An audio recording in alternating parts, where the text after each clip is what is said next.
Buenas tardes a todos, chicos, chicas, bienvenidos. Bueno, estamos aquí una tarde más, acompañado hoy, de dos personas increíbles, dos entrenadores que tengo la suerte de tener en mi equipo como colaboradores.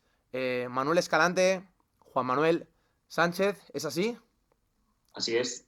Así es, No me así es. no me he equivocado, estupendo. Bueno, ambos están aquí para hablar de fitness, están aquí para hablar de competición, están aquí para hablar de entrenamiento, pero no de entrenamiento a nivel técnico como entrenadores, sino en este caso van a hablar también desde el papel de deportistas, porque es lo que son y es lo que han sido, aparte de que son dos entrenadores excepcionales. Son preparadores físicos, licenciados en ciencias del deporte. Quiero que se presenten un poco ellos, porque, bueno, pues mejor introducción que la que pueden hacer ellos de sí mismos no la voy a hacer yo. Y damos paso directamente a todo el coloquio que tenemos por delante, que esperamos que sea muy productivo y os pueda aportar una visión, por un lado, más integrativa de lo que teníais del ámbito del fitness de competición, del ámbito de Men Physique, que es concretamente en la categoría o en la disciplina que han competido ambos, y que os pueda servir tanto para vuestros competidores como para vuestros alumnos, como para vosotros mismos, o simplemente para nutriros de un aprendizaje diferente que habitualmente habéis escuchado en otras bocas y por lo tanto habéis escuchado de forma diferente. Chicos, bienvenidos.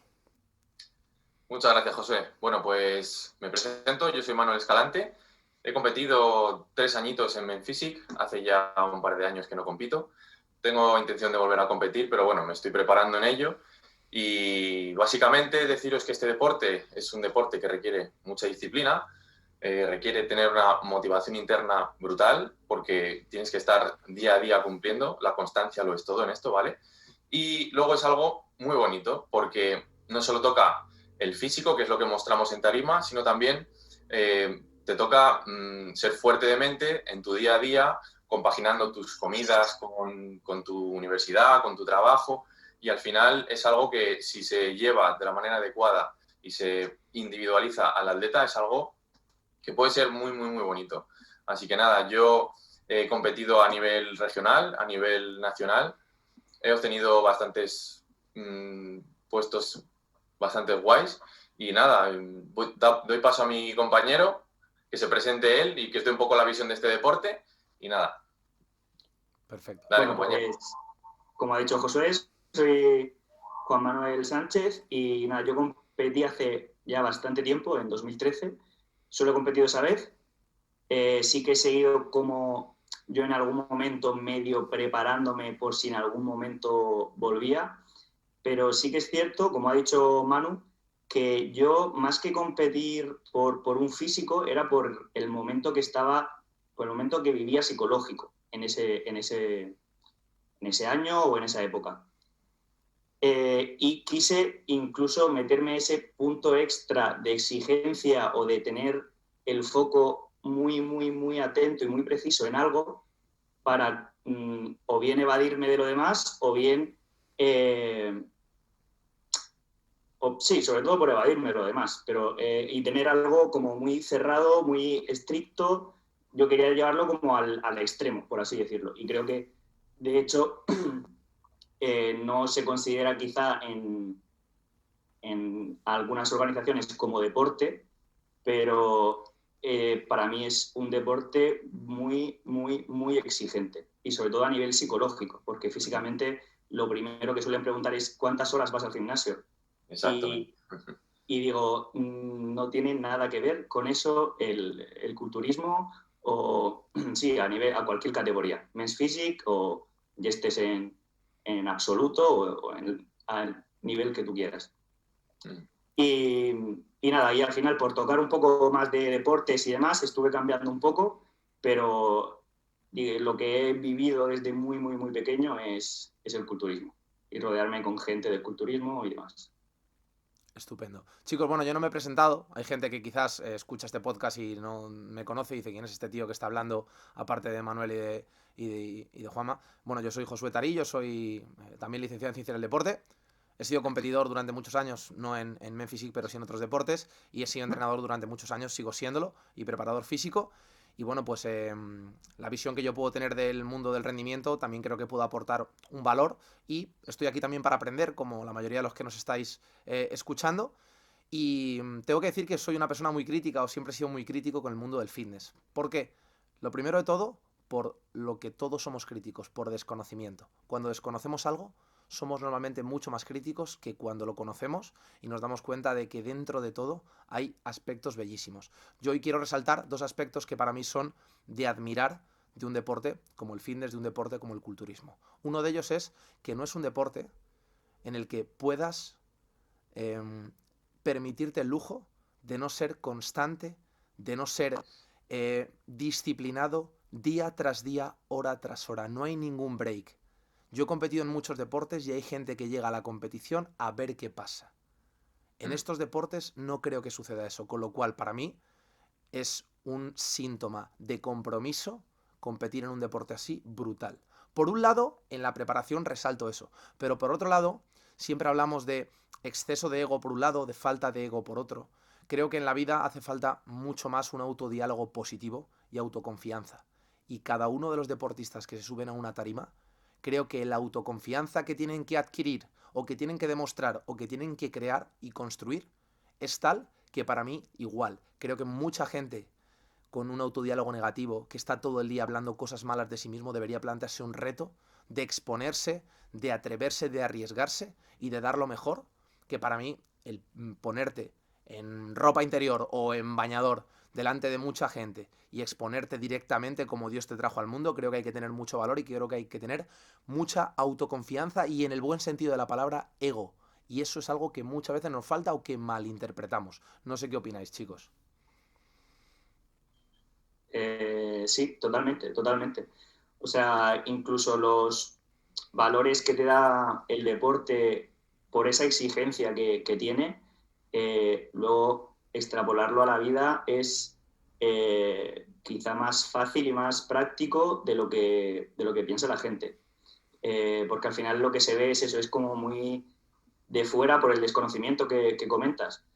Pero cuando estás dentro, y cuando digo dentro es de verdad tomarte las cosas en serio, porque luego incluso hay competidores que para mí no están con un pensamiento, con ese foco puesto, ¿no? que comentaba antes, y no creo que se lleven la experiencia ni esos valores o, sí, al final lo que te da toda la vivencia de competir. Y para mí es lo más bonito que he sacado de ahí, realmente. Porque yo creo que incluso si fuese por solo esa parte estética, física que todo el mundo ve, ¿por qué no hubiese seguido compitiendo? Y para mí ya lo que he comentado, que era mucho más por el aspecto psicológico que por el aspecto estético, sin ninguna duda.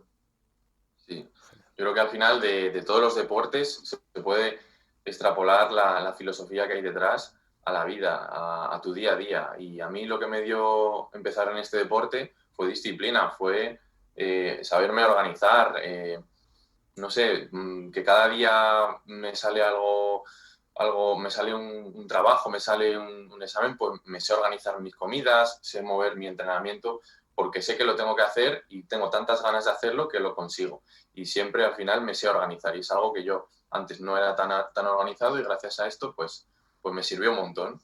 Y yo creo que también es muy importante que si nos metemos en cualquier deporte, pero concretamente en el fitness, que queramos que sea algo que nos va a dar, que nos va a sumar a nosotros. No hacerlo ni por terceras personas, al ser un deporte tan estético, ¿no? Hay mucha gente que a lo mejor lo hace por demostrar a terceras personas y yo creo que siempre tiene que residir esa motivación de dentro, ¿no? Y luego también es importante saber compaginarlo pues con el ámbito social, con las relaciones sociales. Nunca hay que dejar de lado lo verdaderamente importante, lo que tenemos cerca que nos apoya día a día, porque es un deporte que te puede absorber mucho tiempo y puedes dejar de lado ciertas cosas en algún momento y sin darte cuenta puede que las pierdas por obsesionarte, ¿no? Entonces hay que tener en cuenta que se puede competir sin dejar al lado todo eso, ¿no? Se puede compaginar y en ello estamos, en dar las claves para ello y mostraros los errores que hemos cometido nosotros durante la preparación para que os sirvan si os animáis a meteros en este deporte y a continuación os daremos unas pequeñas claves para que lo llevéis lo mejor posible porque de verdad que se puede y es un deporte muy bonito.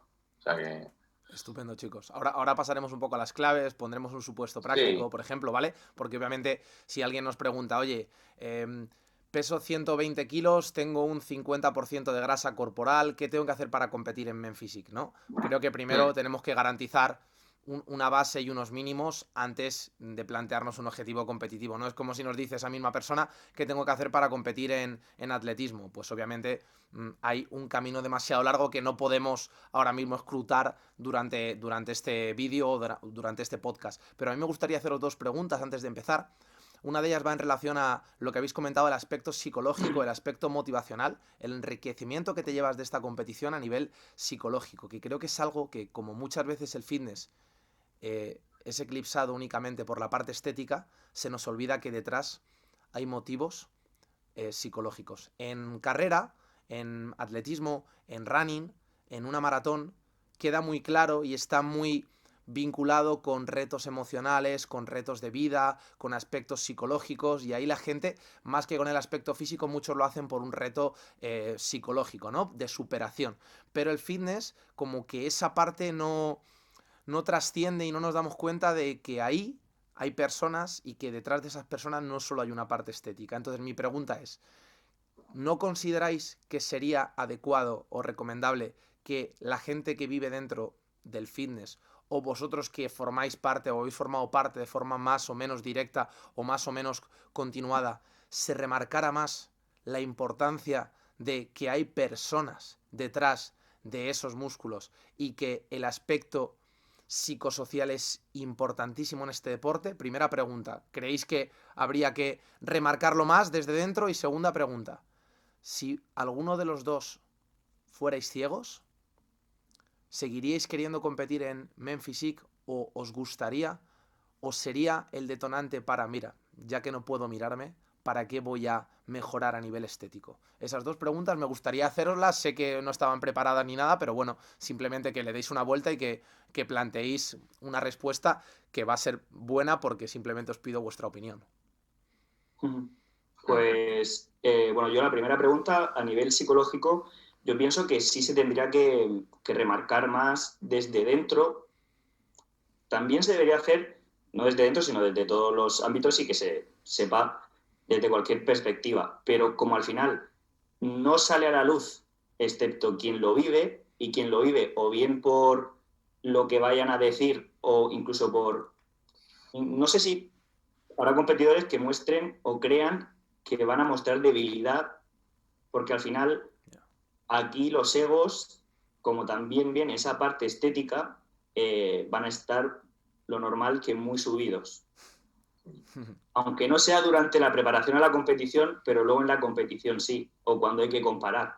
Porque esto justamente es simplemente comparar en el escenario. No es levanto un peso, no es un resultado de un partido. Entonces, yo creo que ese punto psicológico eh, es clave el decir que existe. O sea, el mostrar el cómo te sientes, no solo en la competición, a lo largo de la preparación, que se pasan por muchos estados diferentes.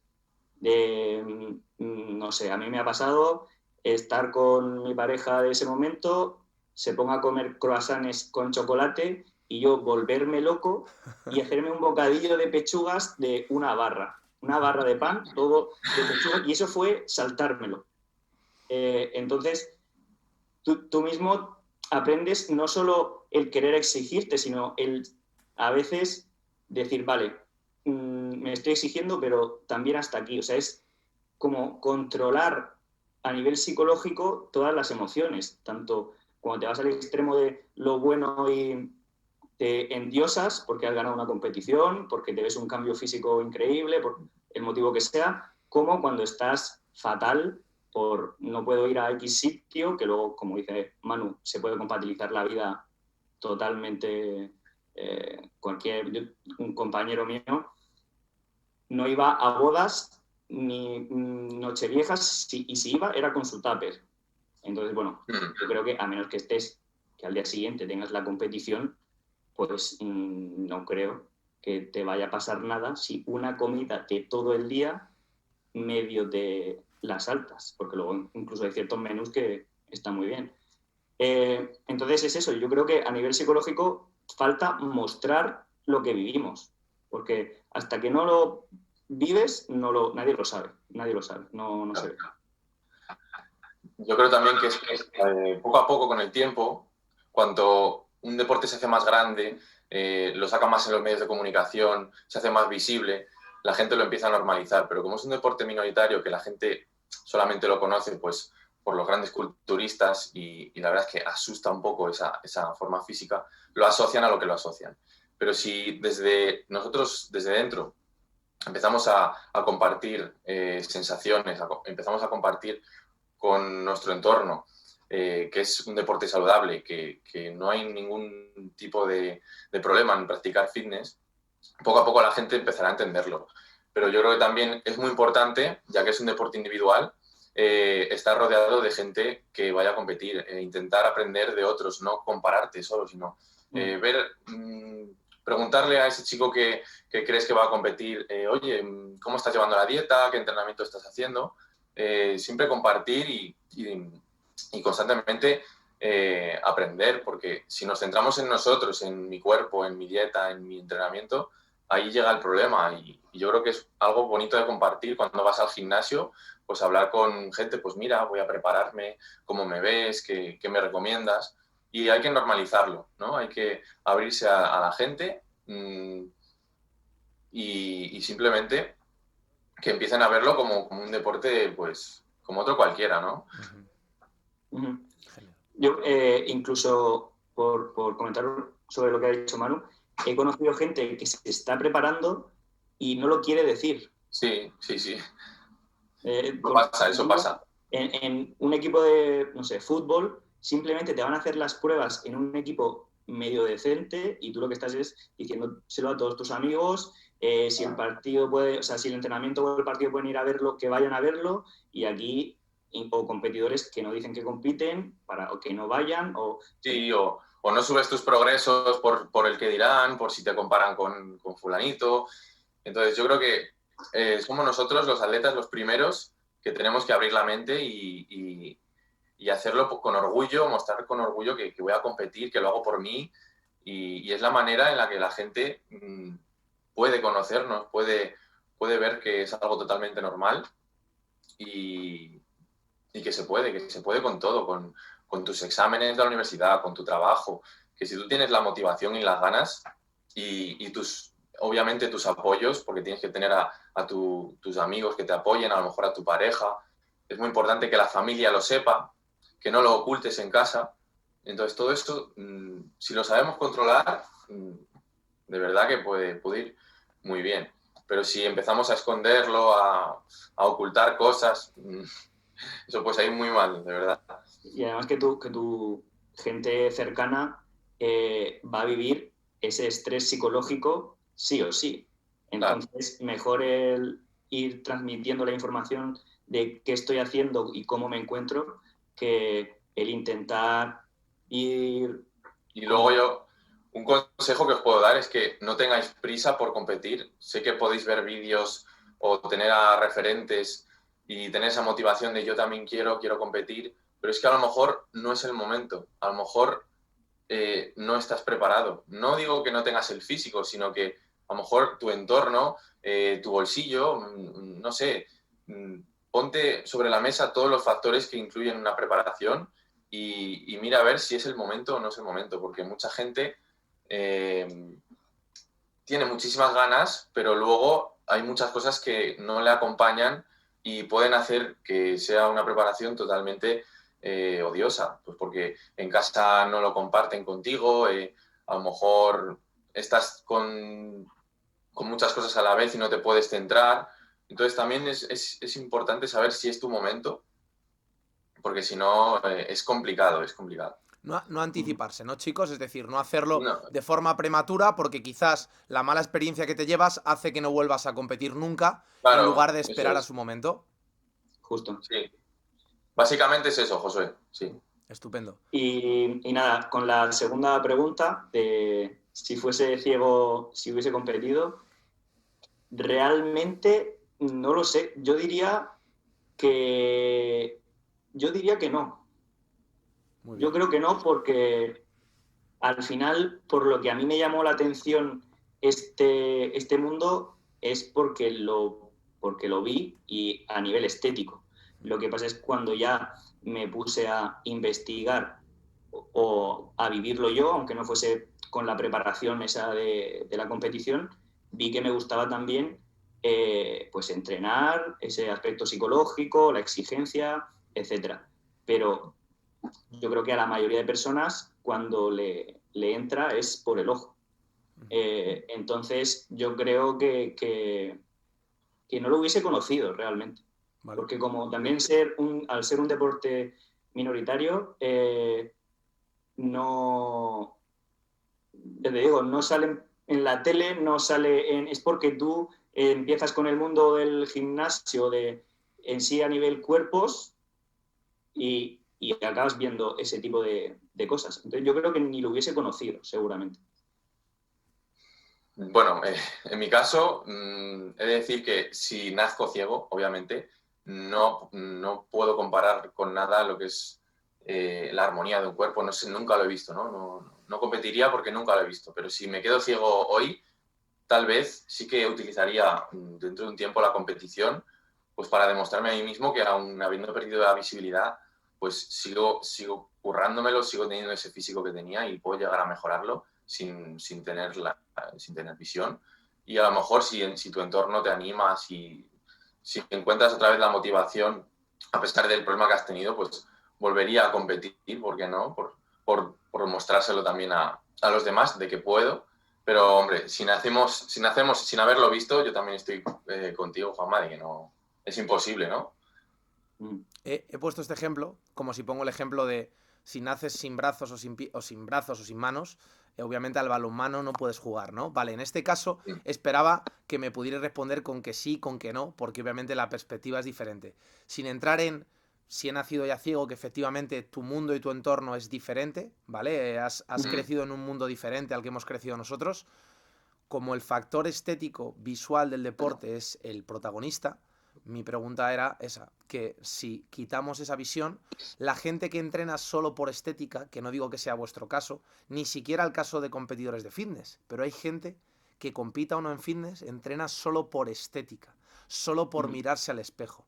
Si a esa persona el día de mañana se le priva de la vista, no sé hasta qué punto, si no ha alimentado su interior, si no ha alimentado su alma, si no ha alimentado su forma de sentir, sus motores internos, no sé hasta qué punto el que te quiten eso te lo quitan todo. Os pongo un ejemplo.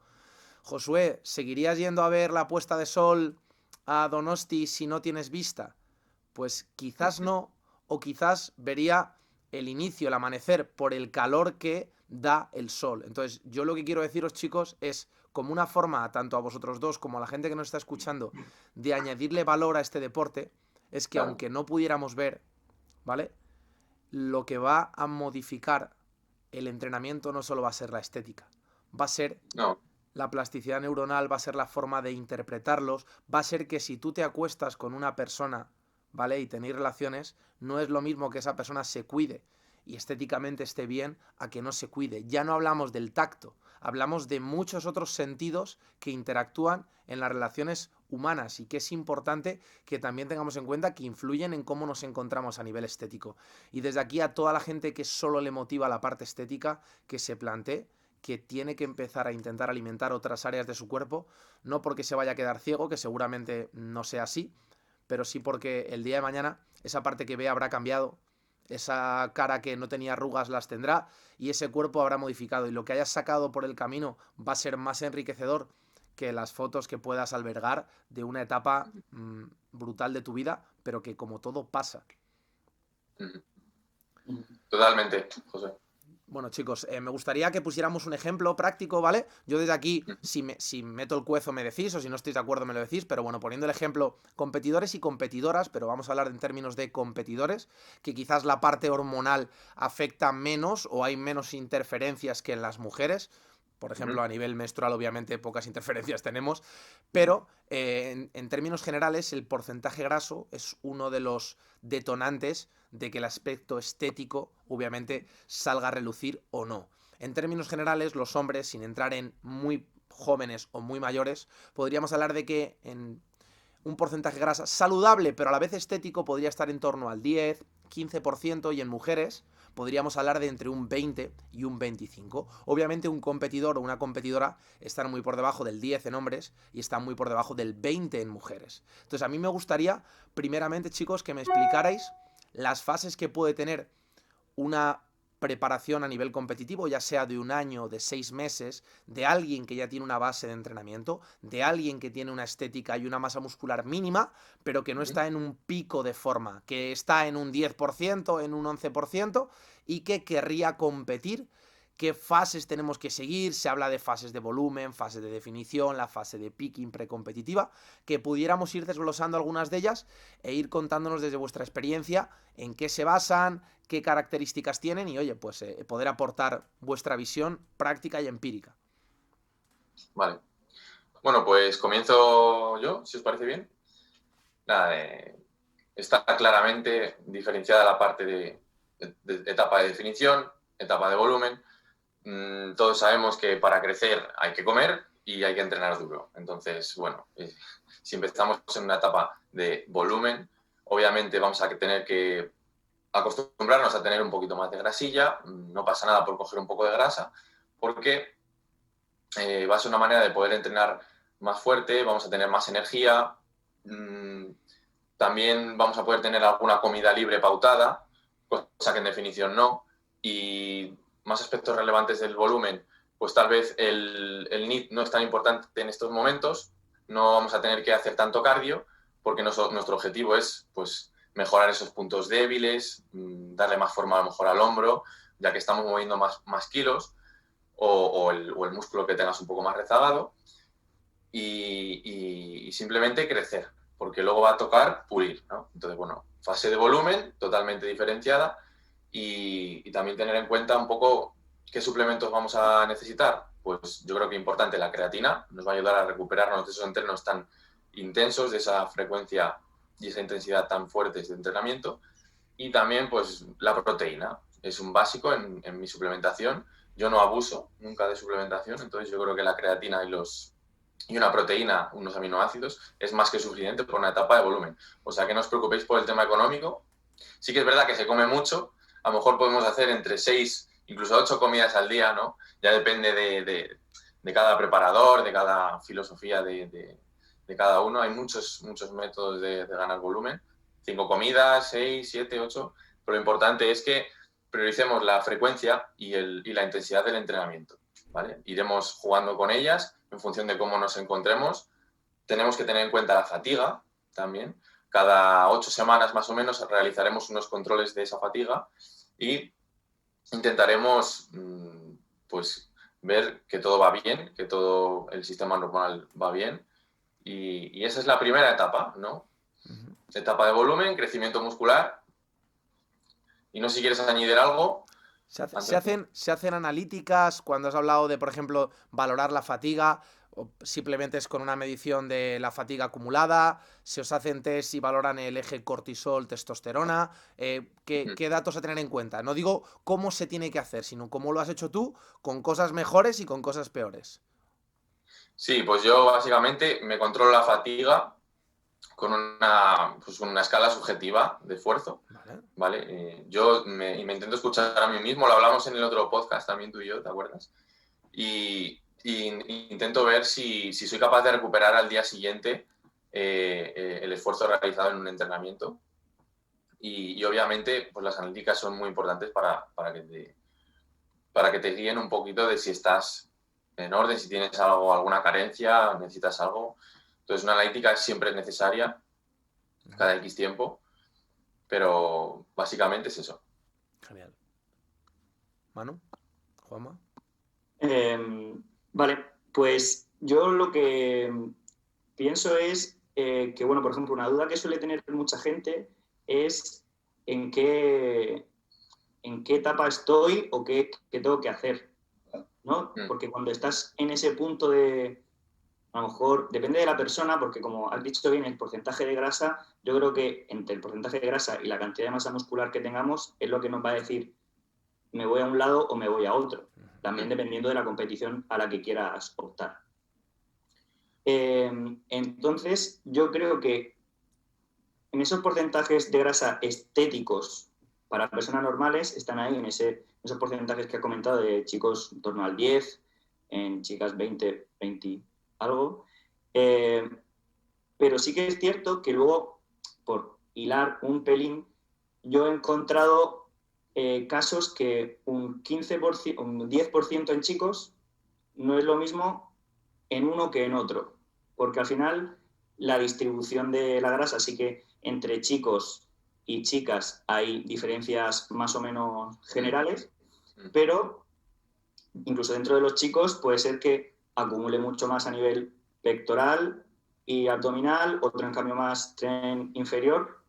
Entonces a lo mejor ahí hay que ver un poco diferencias entre uno y otro. Bueno, como lo que ha comentado Manu, comer y entrenar con ganas a más no poder y frecuencia obviamente también, y efectivamente priorizar ese entrenamiento de fuerza, que es el que al final te va a dar el estímulo del crecimiento y no el NEAT ni esa parte cardiovascular que se puede hacer. Que con ella sí puedes jugar para cuadrar con la alimentación, pues si empiezas a subir un poquito más sucio, como se suele decir, con algo más de grasa, o al revés. Veo que no estoy subiendo peso por quitar gasto, quizá mejor quitar gasto cardiovascular, habría que ver la persona, que no gasto de fuerza, que es lo que tenemos que priorizar. Y entonces también preguntándote a los dos, ¿qué pensáis de ese porcentaje de grasa, de cuándo voy a volumen, cuándo voy a definición?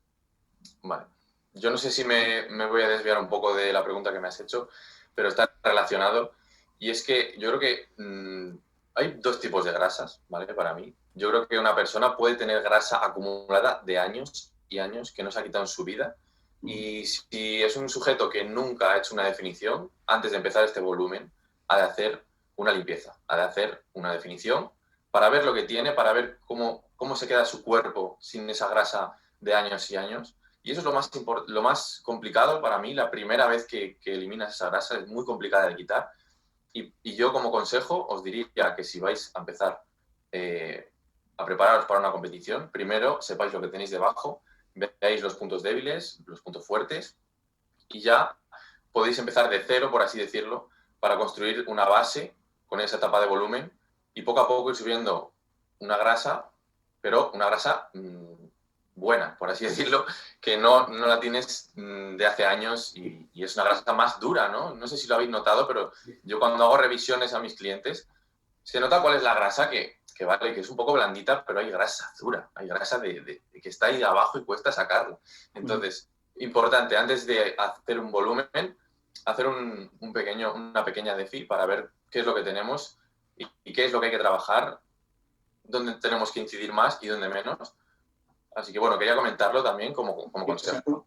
Un porcentaje que te permita ver, ¿no? Lo que hay. Sí. Y a partir de ahí... Me flipa, chicos, me flipa. Dos cosas. Una, porque estoy totalmente de acuerdo con Juanma. Hay personas que para llegar a la definición que se les vea el abdomen van a tener que bajar de un 10, otros van a tener que bajar de un 8 para que se les empiece a ver, y otros van a tener que bajar de un 15 porque prácticamente siempre se les ve. Entonces, la parte estética va a ser muchas veces el feedback que vamos a utilizar más que el porcentaje graso según nos digan, porque a lo mejor tu distribución es prácticamente grasa abdominal. Entonces estás muy bien de todo en términos globales, pero el abdomen no, y al final el abdomen es el centro de tu cuerpo, y quizás es la altura a la que van a ir muchas miradas, tanto para valorar la parte superior como valorar la parte inferior. Pero me ha encantado porque os he preguntado por la fase de volumen y hemos arrancado con la fase de prevolumen. Antes de subir, ¿qué deberíamos hacer? Y es que lo mejor de todo es que mucha de la grasa antigua, como llamáis vosotros, es grasa intramuscular y es grasa relacionada con tejido fibroso, con grasa, no solo con los adipocitos, que son las células grasa, con lo cual Exacto. creo que es muy recomendable colocarnos en un peso que nos permita vernos para alguien que tenga sobrepeso, por ejemplo, o alguien que sea muy, muy ancho durante todo el año, con mucho volumen, pero muy, muy tapado, que pueda hacer una definición que se pueda valorar y a partir de ahí empezar y arrancar el curso, como diríamos, a nivel escolar. O sea que me flipa. Eso es. A resumidas cuentas, es el momento, el volumen, de crear la base de tu cuerpo. Las formas que van a ser al final lo que te va a hacer ganar una competición, unos hombros grandes, una espalda ancha, densa. Es el momento de crear la base. Luego ya habrá tiempo, a medida que pasen los mesociclos, de ir puliendo, de ir dando más matices a ciertos músculos, entrenos diferentes, pero bueno, volumen es base. Hombros grandes, espalda ancha. Me encanta. Dos cosas que a lo mejor la gente no se plantea, pero que en los hombres, por ejemplo, pues quizás definen la parte superior, tal cual ha explicado Manu. ¿Y qué hay de las piernas, chicos, en Men Physique? Pregunto, porque obviamente en culturismo casi diríamos que es el foco o el hándicap de muchos Sí. deportistas. Has hablado hombros, obviamente espalda. Piernas, sí, no. Vale. Bueno, obviamente no me he leído la historia del Men Physique, pero bajo mi punto de vista es una categoría que ha querido llegar a más gente. ¿Y cómo se puede llegar a más gente? Obviamente la pierna es lo que más cuesta trabajar. Nos ponemos un bañador, es muy bonito, tienes un estilo surfero, pero al final es una categoría que ha surgido para llegar a más gente y que el culturismo llegue a más gente y lo han conseguido con esta categoría. Es una categoría muy estética, un cuerpo surfero, atlético y también no nos tenemos que olvidar de la cara, de lo que transmites cuando estás en la tarima, porque eso también te lo van a valorar. Tener una sonrisa, sentirte con confianza. Y eso a mí me hizo quedar segundo en el Campeonato del Norte de España. Yo llevaba el mejor físico, pero estaba un poco nervioso y en la cara se me notaba. Y luego el juez me dijo, tú tenías el físico, pero tu compañero tenía una sonrisa profiden que alucinas. Y le dimos la victoria a él. O sea que es muy importante cómo transmites encima de la tarima, ¿de acuerdo? Súper importante. Y yo eso es algo que he aprendido y que sinceramente hay que practicarlo también. Otra cosa muy importante, las poses, ¿de acuerdo? Hay que practicarlas en volumen. Aunque tú no te veas, tienes que practicarlas durante toda la temporada para que al final te pongan una venda y te salgan las poses clavadas. Sí. Y el último consejo de las poses que puedo dar, que a mí me pasó, es que yo posaba siempre, bueno, en el espejo, ¿no? Te ponías ahí, te veías súper bien, te las sabías todas, pero ¿y si te quitan el espejo? Que tú cuando vas a competir no hay espejos, hay público, no te estás viendo, ¿de acuerdo? Es muy importante posar con un móvil, ¿vale? Yo cogía un teléfono móvil y me ponía a grabar y luego veía, pues lo iba adelantando, lo iba atrasando para ver qué es lo que fallaba, qué es lo que no. Y es un error que yo creo que comete mucha gente, el posar sin espejo, ¿de acuerdo? Porque al final la prueba final es sin espejo y tenemos que estar preparados. Que si nos ponen una venda, lo hagamos, vamos, a ciegas. O sea, importantísimo. Y nunca mejor dicho que hemos estado hablando de eso hace bien poquito. Justo cuando has comentado el tema de las poses, a mí de hecho es una cosa que me pasó en mi competición. Yo practicaba y hacía el tonto día y noche delante de cualquier espejo que me cruzaba por casa, pero luego en la competición ni había espejo y en mi caso tampoco había nadie que me guiase. Entonces, cuando yo luego vi fotos, tampoco es que posase fatal porque ya había estado mucho tiempo posando, pero no posaba como debería de haber posado, no tan bien como debería. Y eso es clave, obviamente. Es clave, es un consejo a tener en cuenta. Y bueno, la pregunta que lanzabas, Josué, la pierna no puntúa, ¿de acuerdo? Como si tienes unas barras de pan que da lo mismo, no va a puntuar, ¿de acuerdo? Sí que a mí personalmente me encanta entrenarla, no podemos olvidarla. Eso no quiere decir que no vayamos a entrenarlo durante toda la temporada, porque al final también hay transferencia del entrenamiento de tren inferior al tren superior y aunque no se vaya a ver en la tarima, debemos de entrenarla por igual. Es un músculo más, es la mitad del cuerpo prácticamente y hay que darle caña a las piernas. Sí, sí. No se ve en Porque tarima. luego a lo mejor cambias de categoría, a lo mejor luego decides cambiar de categoría, vas mejorando y ya la pierna ya se ve, entonces... Eso es. Digo que no se ve en la tarima, pero sí te lo ve tu pareja, sí te lo ve tu familia y al irte a comprar pantalones también. Entonces yo creo que obviamente como cualquier competidor de Men Physique también es no competidor, ¿no? Porque obviamente la competición tiene un inicio y un final y el resto de tu vida es importante, pues también el retar a la musculatura de estabilidad central a través de entrenamiento de tren inferior creo que es también aconsejable. Es clave, sí. Yo, en mi opinión, bueno, coincido con Manu con el por qué se creó la categoría. Totalmente, yo creo que es para que al final, ya que hay muy poca gente comparado con otros deportes que intente meterse en el mundillo, pues para llegar a más personas se creó esta categoría. De hecho, en Estados Unidos, que es como más puro el culturismo o la cuna, ¿no? Un poco del culturismo, el Men's Physique ha sido muy, pero que muy criticado. Muy criticado y de hecho se sigue criticando o comparando con el resto de países, porque tú ves competidores de Men's Physique de Estados Unidos y nos ves a nosotros en España y ahora se está igualando un poco más, pero ellos son mucho más grandes. Mucho más grandes. Y al principio aquí pasó, y también pasó en mi competición, que se presentaba gente que se notaba que hacía deporte, pero de ahí como para competir en culturismo, o también hay gente que diferencia culturismo a partir de Classic y Men's Physique es fuera de culturismo. Bueno, pues ya cada uno. ¿Perdona? Sí, continúa ahora. Y entonces hay gente al principio que se lo veía como muy accesible para cualquiera. Y sí que es cierto que en cuanto cogen un punto de definición que ya se veía algo estético, entre comillas, porque para esa categoría para mí no es estético, se presentaban con mucha facilidad. Y bueno, en realidad eso, en resumen, que yo pienso que se ha creado por eso. Y el tema del entrenador, yo creo que también es importante que sepa diferenciar dentro de los diferentes niveles o diferentes categorías,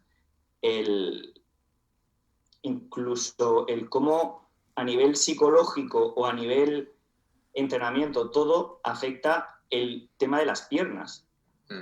Súper importante, porque el competidor puede ser que diga no quiero piernas porque no se puntúa, pero yo pienso como Manu que piernas hay que entrenar sí o sí, de hecho como si fuese que se van a valorar, o sea, no es hago sentadilla porque es un básico y ya está, sino luego si tengo que hacer de glúteo porque tengo poco glúteo, de gemelo, de lo que sea, tienes que seguir teniendo una proporción y una estética, porque al final yo lo que considero cuando tú estás llevando a alguien o como competidor, que lo que estás buscando es esa calidad corporal de simetría, de proporción. Exacto, sí. Y la proporción no es solo de un lado a otro, sino también de arriba a abajo. Entonces, para mí también clave, yo creo que no se puntúa, pero luego sí se ve en las competiciones. Entonces, al final, aunque sea un poco subjetivo, yo creo que a los jueces sí igualmente entra un poco por el ojo también, ¿eh? Y luego, algo que cada vez se está regulando más es el cómo juzgan, ¿no? ¿Qué es lo que quieren? Muchas veces yo me lo preguntaba, pero ¿qué quieren? Más sequedad, más tamaño, menos. Te vuelves loco, ¿no? Porque a lo mejor tu mismo físico es campeón en el regional de Castilla y León, pero vas a Extremadura y son otros jueces, es otra federación y a lo mejor es un físico que queda quinto, sexto. Entonces, al final, yo creo que también tienen trabajo los jueces, tienen que bueno, pues desde arriba, ¿no? Desde las federaciones nacionales e incluso internacionales, establecer bien los criterios con los que nos van a juzgar, porque al final nosotros nos volvemos locos. Sí. Llevamos toda una temporada preparándonos, estamos perfectos, pero hemos visto un campeonato la semana pasada, vemos que está ganando gente que a lo mejor no tiene tanta definición como tú y ya dices, ¿qué hago? ¿Me pongo un poquito más grande para la competición? ¿Afino más, menos? Entonces, como consejo, vosotros intentad ir lo más estéticos y lo más definidos posibles, porque la definición es lo que manda en esta categoría, el abdomen es lo que manda. Y luego lo que no depende de vosotros es ya, bueno, pues lo que tengáis a los lados vuestros, ya que os están comparando con mucha gente alrededor y dependemos, lamentablemente, dependemos de los que tenemos a nuestro lado. Yo hablando con un juez en una ocasión, me admitió de que si en un regional de Castilla y León había 6 personas con una línea fina, delgada, y tu cuerpo era el más estético y el más grande, el más voluminoso, tu cuerpo destacaba por encima de esa línea general y no ibas a puntuar bien. Iban a quedar bien los que tenían los 5 cuerpos que eran de línea similar y la tuya no encajaba ahí en esa competición. Entonces es un deporte complicado también para los jueces, porque deberían de tener las reglas mucho más definidas. Incluso Manu ha comentado de una competición de un lado de España a otra zona, pero sí. Incluso misma competición de un año al año siguiente. Sí, tal cual. Sí. Compites a nivel regional, donde sea. Te dicen, no, es que, hablando con los jueces, ibas muy pasado de músculo, destacaba mucho, demasiada cantidad.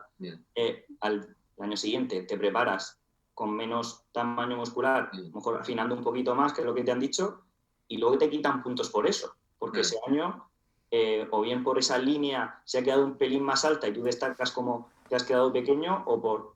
Entonces, es por eso mismo lo que hablábamos antes de que lo tienes que hacer también por ti. Tienes que mirarte al espejo y decir, joder, lo que he conseguido. Que luego no tienes suerte porque no encajas, bueno, pues eso ya es otra cosa, pero al final lo tenemos que hacer por nosotros. El éxito de esta competición, si me lo permitís, es la propia preparación y el llegar al día en la mejor versión tuya. Porque por lo que me estáis comentando, la referencia de los jueces no es una referencia estándar, objetiva, sobre la cual vean todo lo demás, sino que van a jugar con comparativas duales con el que tienes al lado y con el otro, con lo cual el componente subjetivo no podemos nosotros controlarlo, por lo tanto no depende de nosotros. También quiero decir que no estoy criticando a los jueces, me parece una labor muy complicada, una competición de culturismo. Son relativamente minutos en los que juzgan a lo mejor, yo estaba en un campeonato de España con 40 atletas a la vez que yo, y es muy complicado juzgar a tanta gente a la vez en tan poco tiempo. Y para que os hagáis la idea, lo importante de que es el abdomen y los hombros, en la primera criba, ¿vale? En el primer pase a la final, o a la semifinal, perdona, únicamente se van a fijar en la estructura de triángulo que tiene un men's physique, que son los hombros y la cadera, y la zona media, ¿vale?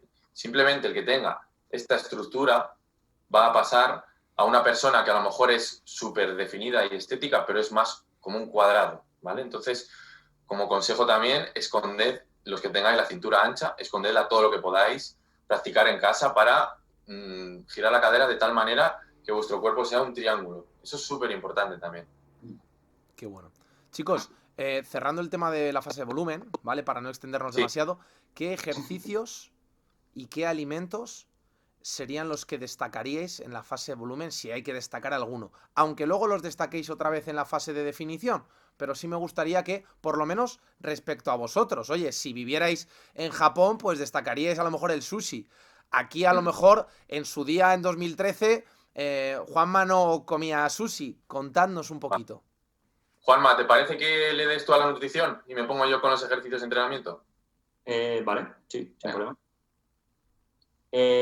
Vale, en cuanto a nutrición, pues, a ver, yo tanto en volumen, que es lo que vamos a hablar, como en definición, la verdad que para mí la proteína más que alimento, estoy hablando de macronutriente, pero por centrarme en un alimento, ahora voy a hablar del huevo, que me parece el alimento estrella en general, no solo para volumen, sino para la vida. Soy muy fan del huevo. Pues en concreto de la yema del huevo, que muchas veces también se aparta, y para mí eso es un delito increíble. Bueno, pues lo veo por en sí el aporte de calidad de proteína que te da, y también a nivel de grasas, micronutrientes, etc. Pero la proteína para mí es clave porque al final lo que queremos es crear músculo o luego mantener músculo, pero al final es estructura, es proteína. Entonces lo que te lo da es la proteína. El huevo, ¿por qué también me gusta mucho? Porque puedes jugar con él como quieras. O sea, puedes hacerte desde un huevo a la plancha a una tortilla acompañada de lo cuezo y me creo otras 20 recetas, porque al final el problema o el factor limitante que ve la gente es voy a comer arroz y pollo. Y eso es lo que voy a comer. Y hay que aprender a cocinar, yo creo que es una cosa muy importante, más que incluso qué comer, porque eso te lo van a pautar, el cocinar, que ya es más difícil que te cocinen siempre, va a ser mucho más importante de lo que piensa la gente, porque al final tú puedes comer arroz y pollo siempre, pero de 20 formas diferentes. Yo creo que eso es algo muy, muy importante. Y el huevo, yo creo que te da, porque al final un trozo de carne, de pescado o cualquier otra fuente de proteína de animal, estoy hablando ahora mismo, la verdad, sí que te da menos juego que quizá el huevo. ¿Vale? Y justo el huevo pues está ahí dentro de vegetarianos sí, omnívoros también, o sea que también está ahí un poco entre medias. Entonces por eso ya os digo que para mí clave como alimento, si tengo que destacar algo, el huevo. Y también me gustaría destacar la grasa en sí, que en ambas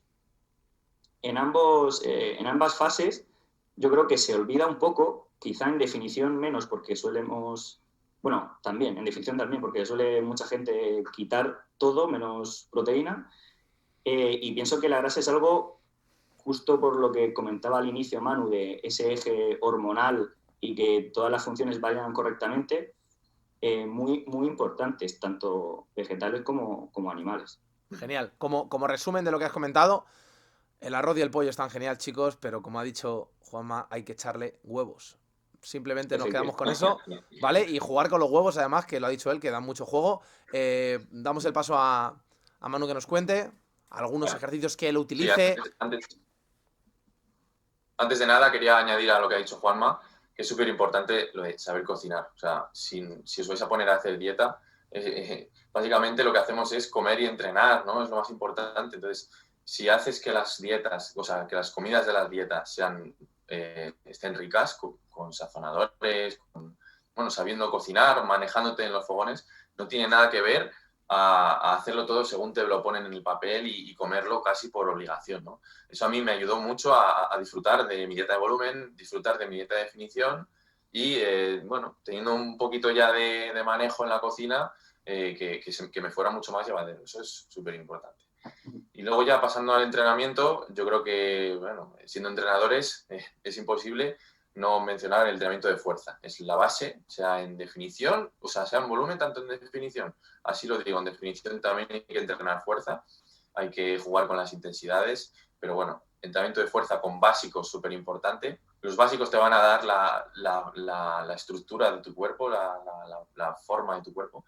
Y bueno, me gustaría en una fase de volumen empezar con un básico, como puede ser un press militar, una sentadilla, un press banca, un peso muerto, y hacer una especie de power building, ¿no? Bueno, a la vez que trabajamos la fuerza, después trabajo específico de hipertrofia, ¿no? Y de esa manera vamos en volumen a ganar fuerza y a ganar masa muscular, y cuando se acerque la etapa de definición vamos a mantener esa fuerza ganada lo máximo posible y vamos a mantener esa masa muscular lo máximo posible con este método, ¿no? Siempre combinación de trabajo de fuerza con trabajo de hipertrofia. Sí que es verdad que cuando lleguemos a la definición cambiarán los sistemas de entrenamiento. Personalmente me gusta trabajar en super series, me gusta descansar poco entre series para acelerar el metabolismo, para trabajar en fatiga, y yo creo que el trabajo a altas repeticiones, ahora que se acerca la competición, le da al músculo un aspecto más, bueno, más tonificado, más rocoso. Siempre habéis oído hablar que tonificar, pues hay que aumentar las repeticiones, ¿no? Y yo creo que algo tiene de razón. Así que, bueno, básicamente, cuando estemos en volumen, tal vez sí que sean menos series y más más volumen de entrenamiento y más en la etapa de definición yo primaría la intensidad en cuanto al volumen. Pero es mi humilde opinión. Sé que hay 20.000 tipos de sistemas de entrenamiento, muchas maneras de hacerlo, y lo importante al final es que le pongamos un par de huevos, porque entrenar y comer es básico y lo vamos a hacer. Estupendo, chicos. Si tuviéramos que pasar ya, hemos ganado unos cuantos kilos de peso, que se reflejan a nivel estético en que hemos ganado cuerpo, la ropa no nos queda tan ancha, hemos ganado cuello, brazos, hombro, espalda, piernas. Queremos empezar la fase de definición, ¿vale? ¿Cómo interpretaríamos ese cambio? Tanto a nivel de hago una fase de descanso o de descarga, como cuando hacemos fuerza si se hace, aquí no lo sé. Después hago un cambio muy abrupto a nivel nutricional. Si queréis cambiamos los roles y ahora puedes hablar si quieres, Vale. Juanma del entrenamiento y Manu de la parte de nutrición, Sí. como queráis, Vale. siendo conscientes de que somos entrenadores, de que en el equipo de Éxito 28 Madrid, del que formamos parte, tenemos servicios de nutrición, obviamente desde para competidores, pasando por personas que tengan sobrepeso, Vale. que quieran mejorar a nivel estético, que quieran mejorar a nivel funcional. Que no somos nutricionistas, pero bueno, hablamos de nutrición porque es un pilar maestro en este proyecto que es el competir en fitness. Bueno, pues yo creo que voy a continuar hablando de las etapas, ¿no? Hemos hablado del volumen. Pues imagínate que ahora queremos empieza la fase de precompetición, ¿no? Lo primero que tener en cuenta es el NEAT, ¿no? Antes de tocar la dieta y bajar a fuego, pues a lo mejor los hidratos, lo primero es aumentar tu gasto calórico diario. Que te cambie el chip y digas, tengo que estar activo. O sea, levántate más pronto que antes, estate activo por ahí, no estés en casa, en fin, todo lo que puedas hacer andando o con tus piernas, hazlo, porque es lo primero que tenemos que tener en cuenta. Activar nuestro metabolismo, que se sienta con energías y bueno, pues yo recomiendo entre unos 10.000, 15.000 pasos diarios. Para empezar está bastante bien, ¿vale? Lo primero, antes de tocar la dieta, aumentar ese NEAT y a mayores iremos jugando con las calorías en función de nuestras basales, poco a poco irlas bajando. Ese es el primer paso a tener en cuenta desde mi punto de vista. A nivel nutricional, de entrenamiento. Sí, perdona, Josué. Sí, a nivel nutricional, a nivel de entrenamiento, algunas cositas que queráis que cambiemos, porque por ejemplo, yo podría decir, oye, pues si tengo que aumentar mi NEAT, mi gasto calórico que no sea dentro del ejercicio, quizás en el gimnasio, por ejemplo, hacer los descansos activos andando entre series, si soy una persona que habitualmente descanso sentada entre series, puede ser un complemento muy bueno, aparte de que yo ande en mi día a día más y esté, como ha dicho Manu, un cambio de chip para empezar a moverme más. Sí, totalmente. O sea, eso puede ser un ejemplo muy bueno. Sí que es cierto, hay que tener en cuenta que ese descanso activo o lo que realicemos por aumentar el NEAT durante el entrenamiento, que no interfiera en lo que hay que priorizar. Eso, pero sí sería una opción muy, muy viable. Con respecto un poco a lo que decía Manu, yo también soy partidario de que se aumente ese flujo energético de más alimentos y más gasto, o más calorías y más gasto, más que quitar calorías e ir reduciendo hasta el no comer o no sé hasta qué punto. Hasta acabar comiendo solo aminoácidos en pasta. Efectivamente. Que lo he visto que la gente lo hace y... Sí, yo también conozco a algún loco. Sí. Y entonces yo soy partidario de eso. El NEAT y el cardio, ya sea post-entrenamiento, durante los descansos o en otro momento del día, que es como a mí realmente me gusta más hacerlo, porque además así en tu día a día, ya no solo por el objetivo de competición, sino por salud, pues estás más activo durante tu día y no se concentra tu actividad en 1 hora o 2 horas o lo que te lleve el entrenamiento.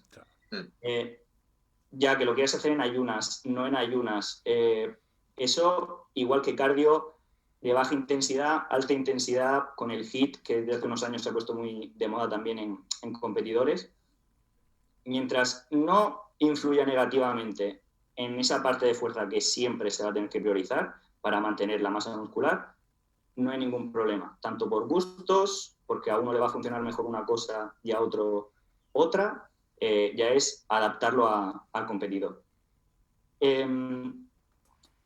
Con lo que comentabas de intensidad, volumen, yo pienso que en definición hay que mantener una intensidad mínima, porque si no ese estímulo, el músculo lo va a notar, esa bajada de intensidad.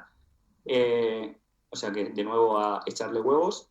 Y también es cierto que me gusta a veces superseries, otras triseries, depende ya de la carga o el estímulo que necesite el competidor, porque depende del nivel, pues va a necesitar a lo mejor también más o menos. Pero sí que ese es el momento de hacer más pumping, ¿no? que en volumen y darle un volumen de entrenamiento importante para que el cuerpo, lo dicho, que sigas estando estimulado y sepa que tiene que usar ese músculo a esa intensidad. Entonces, súper importante. Sí que es cierto que luego hay que compatibilizarlo con la propia fatiga del estado de definición. Fatiga psicológica y fatiga nutricional. Entonces, sí que hay a veces que no puedes ni mantener esa intensidad o ese volumen, o hay que hacer algún periodo más de descanso o de descarga para que todo esté dentro de ese camino que queremos seguir y no irnos ni hacia un lado ni hacia otro.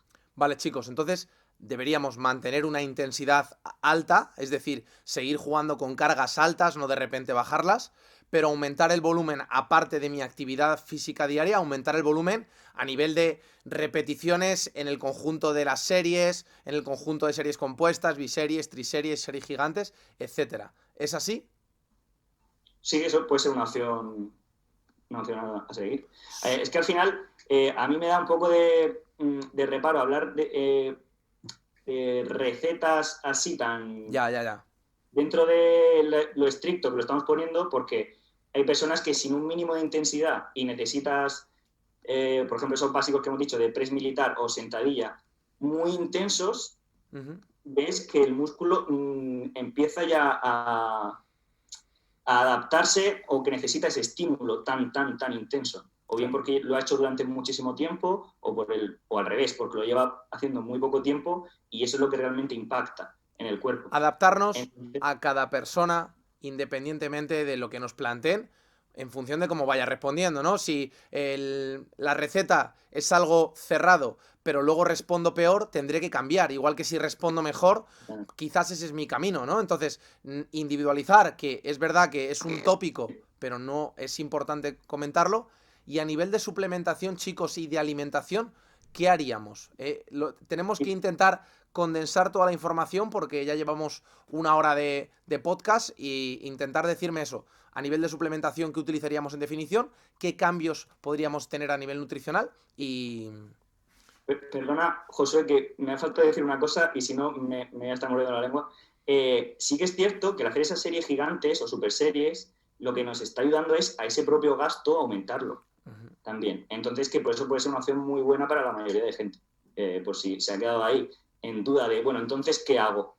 ¿Yo qué soy? Pues puedes probar perfectamente con eso porque va a ser un estímulo que lo normal es que a mucha gente le vaya muy bien en definición. Genial. Bueno, pues en cuanto a suplementación en definición, yo, como dije, no abuso de suplementos.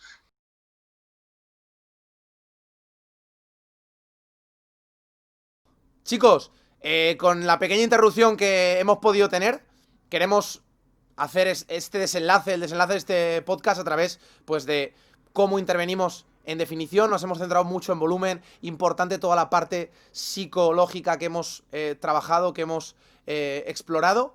En definición, ¿qué cambios daríamos a nivel de suplementación? Que creo que es en lo que estabas, a nivel nutricional y a nivel de entrenamiento.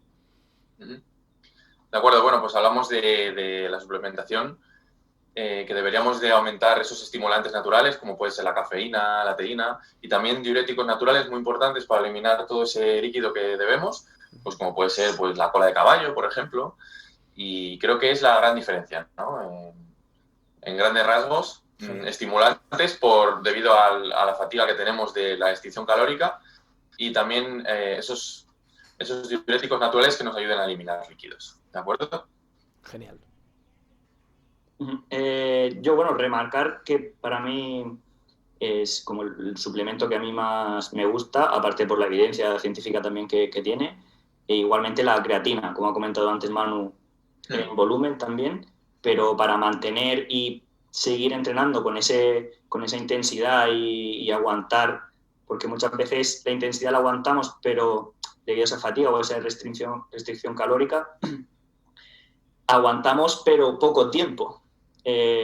Cuando ya acumulamos un poco de series, ya el rendimiento cae y al final ese rendimiento es el estímulo, esos pesos o esas repeticiones son el estímulo que le estamos mandando. Entonces, si bajan los pesos o bajan repeticiones, es bajar estímulo, por hablar así.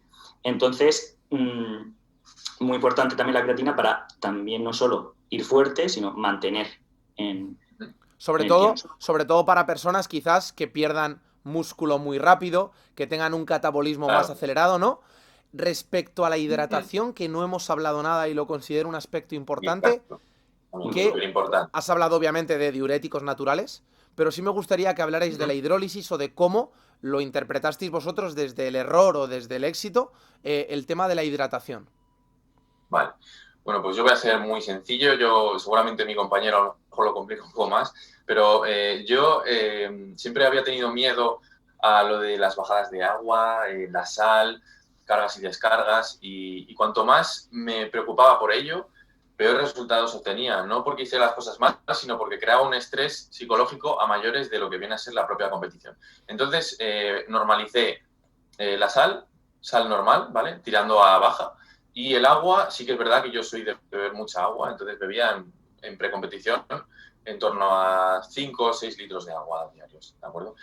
Y importante también, no prepararte para el día de la competición, prepárate para un par de semanitas antes, que te den tiempo a jugar un poquito con el agua, hacer una pequeña descarga de agua de lunes a sábado, jugar un poco con la sal. Al final tienes que hacer muchas puestas a punto, muchos simulacros, ¿no?, de competición, para que tú encuentres cuál es lo que mejor te sienta a ti. Hay gente que corta el agua, le viene genial. Hay gente que corta el agua y sale plano y sale como un fatal, ¿de acuerdo? Entonces, importante también prepararte unas semanitas previas para que no haya sorpresas y no hacer cosas raras antes de competición.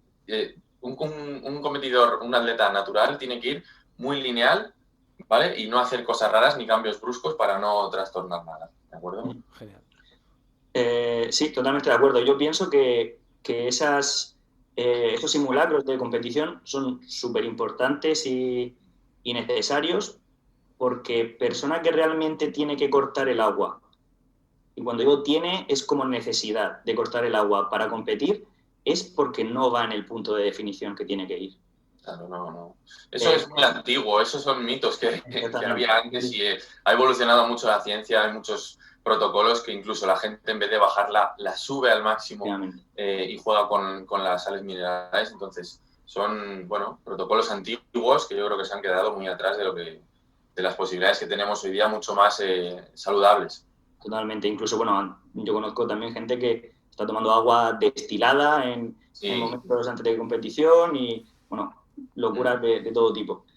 Y al final yo creo que si se juega con el agua, efectivamente, o con la hidratación, porque al final no es solo el agua con lo que está jugando, es ya si te metes en esos temas de, bueno, pues sodio, potasio, o cómo al final también termorregula o cómo suda esa persona para ver realmente qué pérdida o por qué viene esa pérdida. Pero como regla general y sin entrar en cosas muy específicas y ya que supongan un poco más de dificultad conseguirlas, es coger bien el punto antes de la competición, no esperar de me quedan 2 días, en 2 días voy a estar para competir.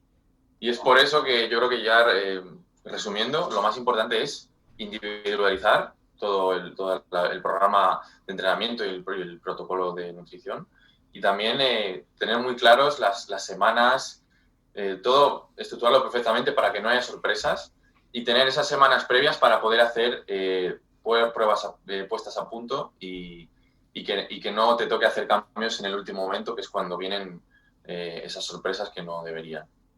Genial, chicos. Como resumen, si queréis añadir lo último, yo me gustaría añadir, haciendo alusión a lo que ha comentado Manu, que alguno os puede sonar como mucha hidratación. Mirad, la sobrehidrólisis de forma puntual no va a ser negativo. Obviamente, si siempre tomas 5 o 6 litros de agua, sí que obviamente va a afectar a la volemia de tu sangre y demás. Pero al final hay una hormona que es la que retiene líquidos, que es la aldosterona, ¿vale? Sin entrar en términos muy técnicos. Si yo me hidrato por encima de lo que me suelo hidratar, la aldosterona va a bajar. Porque a tu cuerpo va a decir, a ver, si este tío me está dando más agua, ¿para qué voy a retener yo líquidos? Igual que un camello en el desierto hace lo contrario.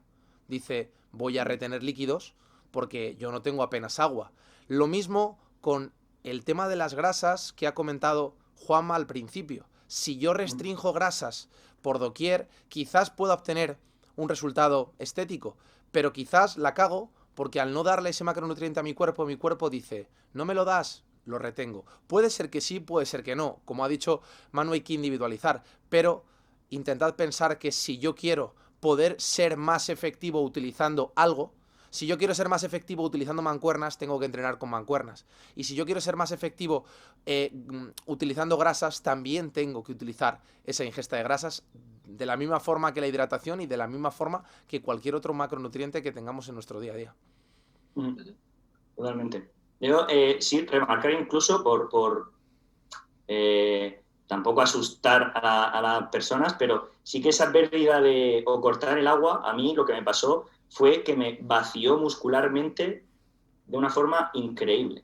Increíble. O sea, yo a los 2 días de competir es el mejor estado físico que he tenido en la vida. Pero porque fue cuando empecé otra vez a comer ciertas cosas que no debería de haberme quitado y a beber agua como no debería haberme quitado. No la quité completamente, pero sí la bajé bastante.